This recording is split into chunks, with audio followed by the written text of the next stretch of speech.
as a I girl. agree. Kasi para sa akin, nung bata ako, well, you know, yesterday. Do you have friends? Yeah, friends. Yeah, friends. It's okay, don't cry. Alin ang mas pakikinggan mo? Sigaw ng puso mo o sigaw ng nanay mo?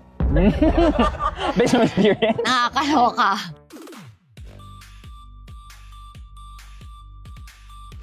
Hello everybody, this is Hello. Hardy Evangelista. This is Sean Sean. Lucas. Bago niyo mapanood ang The People Have Spoken at bago namin marinig ang mga opinion niyo, mga opinion na muna namin ang dapat niyong pakinggan sa mga tanong na ito. Let's begin, Sean. Let's do this. I have a question for you. Okay lang bang magyaya ng date ang babae? From a guy's perspective, I think okay lang. Kasi actually, hindi lang naman babae, lalaki. Kung may gusto ka sa tao, sabihin mo na para mas madali mabuhay. Alam mo yun? If you feel something, just say it, man. Tama Do you naman. agree as a I girl? agree. Kasi para sa akin, nung bata ako, well, you know, yesterday. Hindi naman ako... Born yesterday, literally. Hindi naman ako lapitin for some reason. Ewan ko bakit ayaw nila talaga Really? sa akin. Ayaw nila sa akin. So, para ako lagi yung kailangan magpakita ng konting moment before. So, I don't know. So you've asked someone already? Yeah. Palakpakan. Ito naman, kung ipanganganak kang muli, gusto mo bang maging eldest o youngest? Gusto ko maging youngest because I'm the youngest. Ayoko ng responsibilidad ng eldest. Gusto ko ako lagi yung parang, oh, she's an artist, ganyan, you have to understand her. I don't understand her. Ayun. Ako naman only child kasi. Okay. So I don't have any siblings. But if I had siblings, I'd probably also want to be the youngest. Do you have friends? I have friends. I have friends. It's okay, don't cry. Tagot. Okay, sa isang relasyon, alin ang mas mahalaga, loyalty or honesty? I think loyalty. Because there's this quote I saw na you can love someone but not be Honest. not be honest and Or like, not be loyal. But loyalty is something that even though you don't like the person, you will still be there. I agree. I think loyalty is really important because as time goes by, parang hindi lang lovers, you also can look at each other as like, not naman siblings, pero I mean, you feel like you're blood related and I feel like blood is thicker than anything. As in, partners talaga. Yeah. Ito po ang ating pang-apat na tanong. Alin ang mas pakikinggan mo? Sigaw ng puso mo o sigaw ng nanay mo? Puso.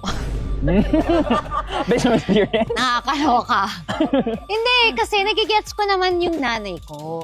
At nagigets ko naman kung mga bakit, naiintindihan ko naman yun ngayon. Pero ibig sabihin, aanhin ko ang mga bagay-bagay kasi lagi niya gusto the best for me. Pero kung saksak mo sa bagay, yung mga Birkening, kung di ka masaya, diba, walk away. Ito muna yung susundin mo bago yung nanay mo. Oo diba? naman, puso mo. Confident dapat yung nanay na parating niya na kung anong dapat niya maparating sa akin. I think connected to kasi pag sinusunod ko yung sigaw ng puso ko, nakakarinig ako ng sigaw ng nanay ko.